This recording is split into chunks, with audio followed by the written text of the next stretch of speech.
Hey everyone, before I start this clip, I just want to say thank you to all my viewers, and feel free to share any of my clips or information, any of the research I share with you that I've already researched.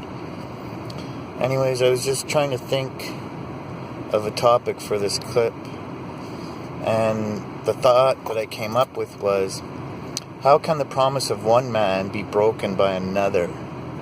For example, our Prime Minister, Mr. Trudeau, had made a promise to his citizenry in regards to minimum wage, I believe, being raised for the struggling working people out there trying to pay their bills. And then another man by the name of, we'll just say his name ends with a vehicle that's supposedly reliable and built tough, but I'm not a big fan of them. Anyways, that other man broke the promise of the first man, and now we citizens are sitting here waiting for a raised minimum wage. Now, we're being spoon-fed the excuse that, the reason is the business owners can't afford it and this and that. Well, is that reason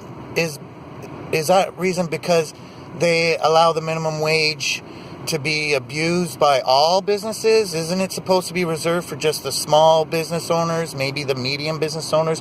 How is it Canadian I'm not trying to promote anybody. How is it crappy you-know-who, McChoke and Puke,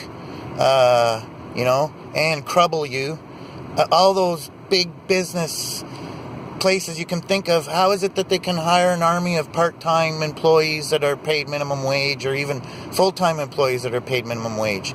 Something's wrong. Something stinks. We're supposed to be having leaders that are proclaiming transparency, but the transparency is being murkied up and muddied. It's pretty hard for us to see what they're doing and accomplishing for us, and year after year we're trying to solve new problems with old solutions, and I don't know. I'm trying to keep a positive mental attitude. I'm encouraging all my viewers and listeners to make their calls to their MPs and their political figures they vote into power, because they're your employee. They're supposed to represent you and your best interests. And I know there's other people out there like me that bleed empathy in their heart for others, for the downtrodden and those who are ignored or not listened to and oppressed. So I'm calling upon my fellow citizens who think like-mindedly to please do our fellow citizens who have been neglected and forgotten for so many years by so many different administrations and prime ministers. It's just, things are getting to a point where stuff really has to start changing for the better, or I don't know where this is headed, everybody. We're not here to destroy one another. It's not what the big guy up there has. That's not his plan for us. So we need to start speaking up for one another, stopping injustices, requesting that things that we want to see start happening. I want to start hearing some news reports of non-violent pot offenders being released from our Canadian jails, so our Canadian taxpayers can stop bearing the burden of those costs, and the family members that are missing them and loving on them and waiting for them to come home and get back to their lives are, finally getting to get on with it. Anyways, that's my thoughts on that note. I just want to say thank you for listening. Bless everyone out there.